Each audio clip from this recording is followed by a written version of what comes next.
계속해서 요즘 우리가 솔로몬의 잠언의 말씀을 같이 살펴보며 묵상하고 있습니다. 한 절 한 절이 하나님 나라 백성으로서 또 주의 거룩한 자녀로서 어떻게 살아야 하는지 실제적인 가르침과 교훈을 우리에게 주고 있는데, 오늘도 한 절 한 절 살펴보면서 하나님 나라 되어지는, 우리의 삶이 하나님 나라 되어지는 은혜가 있게 되시길 원합니다. 오늘 15절은 이렇게 시작이 되는데요. 오래 참으면 관원도 설득할 수 있나니 부드러운 혀는 뼈를 꺾느니라 하고 말씀이 시작되고 있습니다. 부드러운 혀는 뼈를 꺾는다. 여러분, 요즘 우리는요, 기분이 좀 나쁘다고, 또 화가 난다고 아무렇게나 아무 말이나 막말을 쏟아내는 그런 시대에 우리가 살아가고 있는 것을 보게 되지요. 이 말 때문에, 특별히 기분 나쁘다고 마구 쏟아내는 이 말 때문에 얼마나 많은 아픔과 상처를 서로 주고받으며 살아가고 있는지 모른다는 거예요.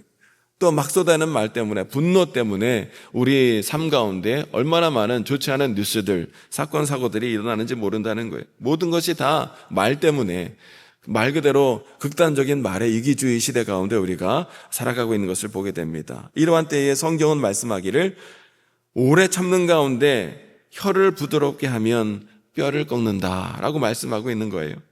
우리의 혀를 부드럽게 하면, 즉 말을 좀 차분하게 하고 부드럽게 하고 공손하게 말을 한다면 이 뼈 없는 혀가 뼈를 부러뜨리는 힘과 능력을 발휘하게 되리라는 거예요. 상대방에 대한 분노, 노여움, 미움의 감정을 좀 가라앉히는 가운데 차분하고 공손하게 말을 할 수 있다면 자칫 불필요한 이 싸움과 다툼으로 번질 수 있는 이 모든 것을 막아주는 지혜가 그 말 가운데 있다라는 것을 우리에게 말씀하고 있는 것을 보게 되지요. 인내하면서 말만 부드럽게 해도 원칙대로 행하는 관원들도 설득할 수 있다라는 것이지요. 쉽게 분노하고 쉽게 다투는 요즘 시대를 살아가는 우리들에게 있어서 꼭 필요한 하나님 나라의 지혜가 아닐 수 없습니다. 오늘 저와 여러분 가운데 성령 하나님이 함께 하셔서 모든 것을 참으며 믿으며 바라며 견디는 가운데, 특별히 말에 있어서 절제 있는 말을 통해, 공손한 말을 통해 풍성한 성령의 열매, 사랑의 열매로 하나님 앞에 영광 돌리는 거룩한 삶이 되어지는 저와 여러분이 될 수 있게 되시기를 주의 이름으로 축원합니다.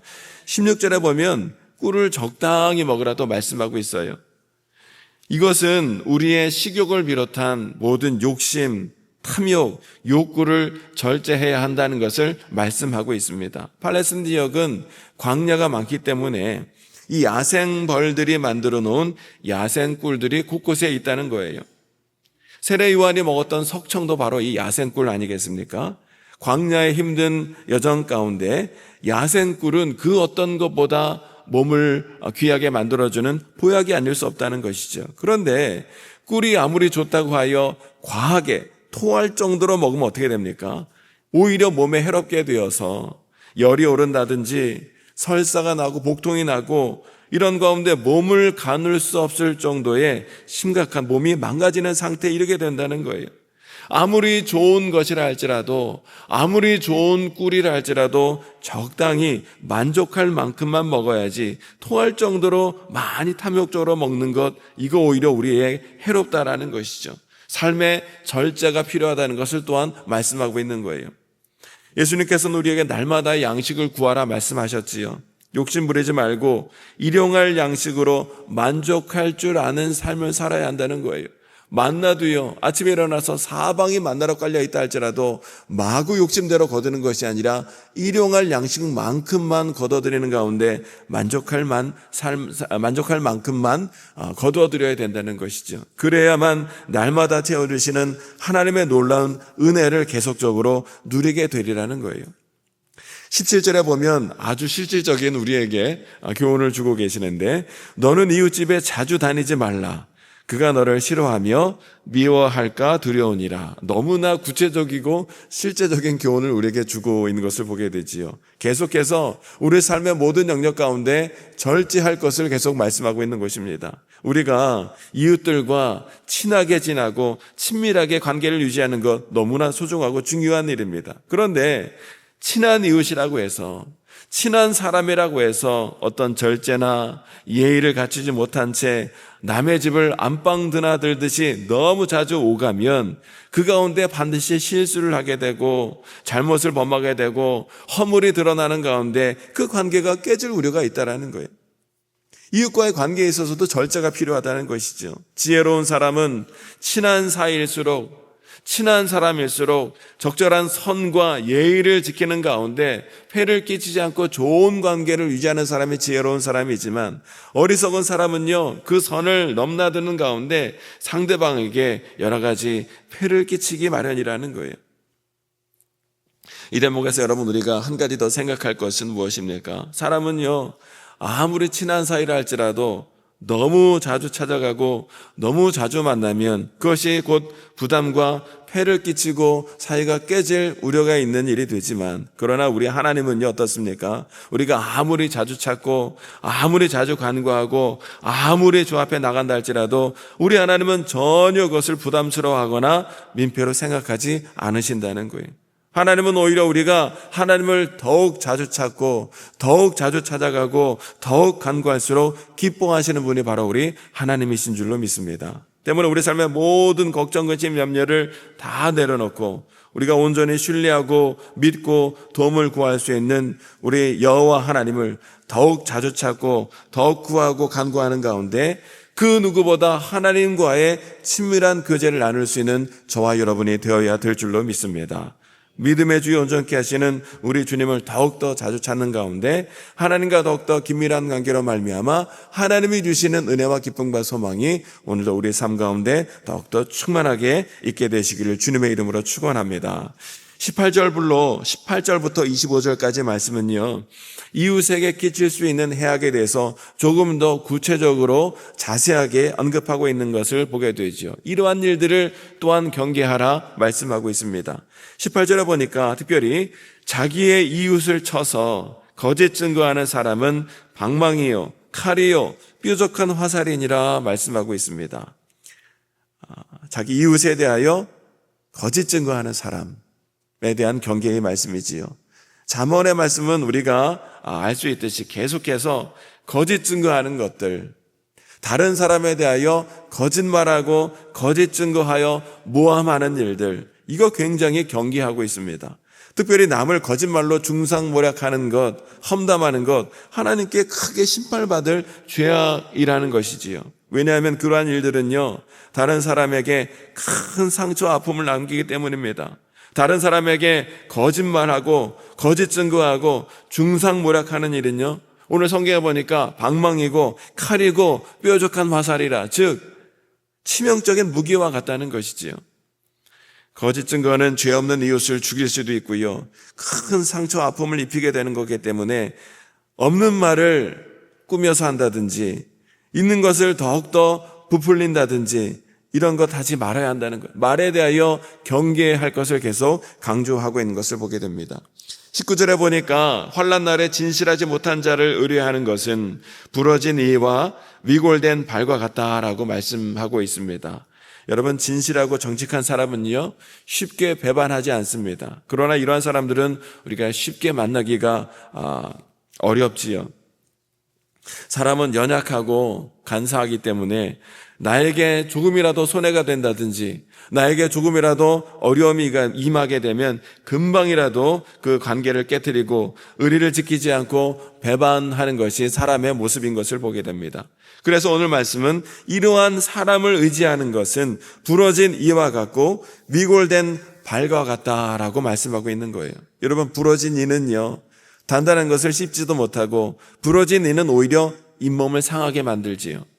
또한 탈골된 다리는 우리의 몸을 지탱하지 못한 채 오히려 짐만 되기 마련입니다.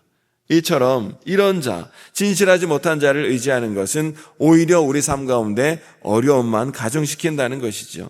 때문에 우리는 이러한 연약하고 부족한 사람을 의지하는 것이 아니라 오직 여호와 하나님, 창조주 하나님, 영원토록 변함없으시고 진실하고 성실하신 우리 여호와 하나님만을 의지하며 나가야 한다는 것을 오늘 성경은 말씀하고 있습니다. 하나님은 언제나 진실하고 거짓이 없으시기 때문에 우리가 얼마든지 믿고 의지할 수 있는 분이 바로 우리 여호와 하나님이라는 사실이에요. 오늘도 우리가 믿고 의지할 분은 우리 여호와 하나님 한 분이신 줄로 믿습니다. 21절에 보면요, 또 실제적인 것을 우리에게 말씀하고 있는데 21절 말씀을 함께 읽어보실까요? 21절 시작. 내 원수가 배고파 하거든 음식을 먹이고 목말라 하거든 물을 마시게 하라. 아멘. 이거 참 우리의 삶 가운데 구체적으로 실행하기가 조금 부담되고 어려운 말씀인 것이 사실입니다. 여러분, 우리가 세상을 살아가다 보면 뜻하지 않게 다른 사람과 척을 지게 되고 관계가 깨어지고 심지어 원수 맺는 일까지 있는 것을 종종 보게 되지요. 물론 이러한 일은 바람직한 일이 아닌데 만약에 관계가 이렇게 될 경우가 있다 할지라도 솔로몬은 뭐라고 말씀하고 있어요? 그러한 원수에게 선대하라는 거예요. 그것이 지혜로운 삶이라고 말씀하고 있습니다. 세상 사람들은 원수를 뭐로 갚습니까? 원수로 갚지요. 그러나 하나님 나라 백성들은 원수를 원수로 갚는 것이 아니라 최선을 다해 선대함으로 원수에게 은혜를 베풀 수 있어야 한다는 거예요. 왜 그렇습니까? 원수를 원수로 갚는 것이 아니라 원수를 은혜로 갚고 선대할 때에 그 심령의 양심의 가책을 느껴 자신의 잘못을 깨닫고는 돌이킬 수 있는 길이 바로 원수를 선으로 갚는 일을 통해서 이루어지기 때문에 그렇게 해야 한다는 것을 말씀하고 있어요. 우리가 원수를 선으로 갚을 때에, 선대할 때에 그가 고통과 수치를 느끼고 깨닫게 되게 되리라는 거예요. 그래서 22절에 보면 뭐라고 말씀하냐면 22절 말씀을 읽어보실까요? 시작. 그리하는 것은 핀 숯을 그의 머리에 놓는 것과 일반이요 여호와께서 내게 갚아주시리라. 아멘. 아멘. 여러분, 핀 숯을 머리에 놓는다는 것은 무엇을 뜻하는 말씀이냐면 양심의 가책을 느끼고 고통을 느끼는 것을 상징한다는 것이죠. 사실 여러분, 원수를 원수로 갚으면요 문제도 해결되지 않고 그와의 관계가 회복될 수도 없다는 것이죠. 이럴 경우 보복이 또 다른 보복을 낳게 되어서 날이 갈수록 원수와의 관계는 멀어지는 악순환이 계속될 뿐이라는 것입니다. 이러는 가운데 하나님의 나라는 결코 이루어질 수 없다는 것이죠. 물론 원수를 선대하는 것은 결코 쉬운 일은 아닙니다. 그러나 원수에게 은혜를 베푸는 것, 원수에게 선대하는 것, 선으로 악을 이기는 영적인 비결, 하나님 나라의 법칙이라 성경은 우리에게 말씀하고 있는 거예요. 로마서 12장 20절로 21절에 뭐라고 말씀하고 있냐면 내 원수가 줄이거든 먹이고 목마르거든 마시게 하라. 그리함으로 내가 숯불을 그의 머리에 쌓아 놓으리라. 악에게 지지 말고 선으로 악을 이기라. 아멘. 여러분 함께 따라해 보실까요? 선으로 악을 이기라. 선으로 악을 이기는 것이 하나님 나라 백성의 지혜로운 삶의 모습이라는 거예요. 여러분, 이 말씀을 여러분 우리의 심령 가운데 오늘 꼭 기억할 수 있었으면 좋겠습니다. 내가 원수를 갚으려 하는 것이 아니라 선으로 악을 갚는 것이 하나님 나라 백성의 방법이구나라는 것을 오늘 이것만 우리가 붙든다 할지라도 오늘 우리 삶 가운데 우리가 승리의 역사를 써내려갈 수 있게 되리라는 거예요. 여러분, 또 한 가지 우리가 직접 원수를 우리가 갚지 말아야 할 이유가 무엇이냐면 여러분, 원수 갚는 일은 내가 할 몫이 아니라 누가 하실 몫이에요? 하나님이 하실 몫이라는 거예요. 하나님이 갚아주시리라 오늘 22절에 말씀하고 있죠. 원수 갚는 일은 나의 몫이 아니라 하나님의 몫이라는 것을 오늘 우리가 기억해야 한다는 것이에요. 따라서 우리가 친히 원수를 갚는다는 것은 곧 무엇을 뜻하는 거예요? 공인하신 하나님의 권세를 우리가 믿고 우리가 기대하지 못한다라는 믿음 없음을 나타낸다는 것입니다. 때문에 여러분, 원수를 사랑으로 대우해야 하는 이유가 바로 여기에 있다는 것이죠.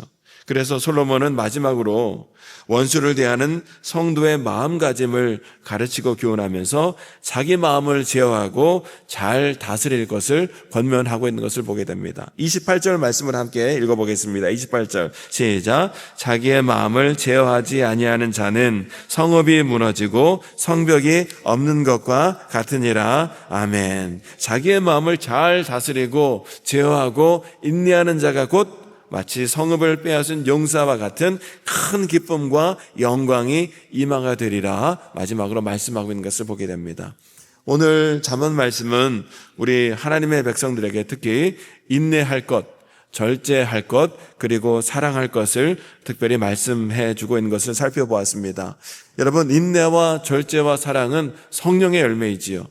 때문에 우리가 인내할 수 있는 것도, 절제할 수 있는 것도, 사랑할 수 있는 것도 사람의 생각과 능력으로는 결코 할 수 없으되, 오늘 우리가 간절히 기도하여 성령님이 나와 함께 하시고 성령님이 내 삶을 이끌어 가시고 성령 하나님 앞에 우리가 온전히 순종할 수 있다면 우리 삶 가운데 인내하며 절제하며 사랑을 행하는 가운데 하나님 기뻐하시는 성도의 삶, 하나님 나라를 이뤄가는 성도의 삶을 이뤄갈 수 있게 될 줄로 믿습니다. 오늘 말씀을 한마디로 요약하면 사랑해야 한다는 것이지요. 인내하는 것도 절제하는 것도 우리 안에 주님의 사랑으로 충만해야 가능할 수 있다는 것이죠. 우리의 구원자이신 예수 그리스도를 사랑하는 마음으로 이웃을 사랑하며 섬기는 것, 이것이 바로 하나님의 명령이자 또 우리가 성도들이 가져야 할 대인관계, 다른 사람들과의 관계에 있어서 주요한 덕목이다. 성경은 우리에게 말씀해 주셨습니다. 예수님께서 존귀하신 주님의 몸을 십자가 위에서 찢으시고 피를 흘리사 영원히 죽을 수밖에 없는 저와 여러분들을 구원해 주신 그 놀라운 십자가 은혜와 사랑으로 말미암아 내가 구원받았다라는 주님의 십자가 은혜와 사랑이 오늘 우리의 심령 가운데 있다면 오늘 우리도 주님의 명령에 따라 능히 우리의 주변의 이웃들을 향해 그러한 주님의 사랑으로 사랑하며 섬기며 자비와 은혜를 베풀며 살아가게 될 줄로 믿습니다. 오늘 하루도 우리의 마음속에 그리스도의 사랑으로 주님의 십자가 은혜로 충만한 가운데 하나님을 사랑하듯 우리 이웃을 사랑하고 선대하는 가운데 주님의 명령을 복되게 행하며 하나님 나라를 이루며 하나님 앞에 영광을 내며 나아가는 거룩한 성도 되어지는 저와 여러분 모두가 될 수 있게 되시기를 주님의 이름으로 축원합니다. 이 시간 함께 기도하기를 원합니다. 하나님 성령으로 충만케 해주시고 그리스도의 사랑으로 하나님 우리의 심령이 충만하게 되기를 원합니다. 그래서 우리의 삶의 자리에서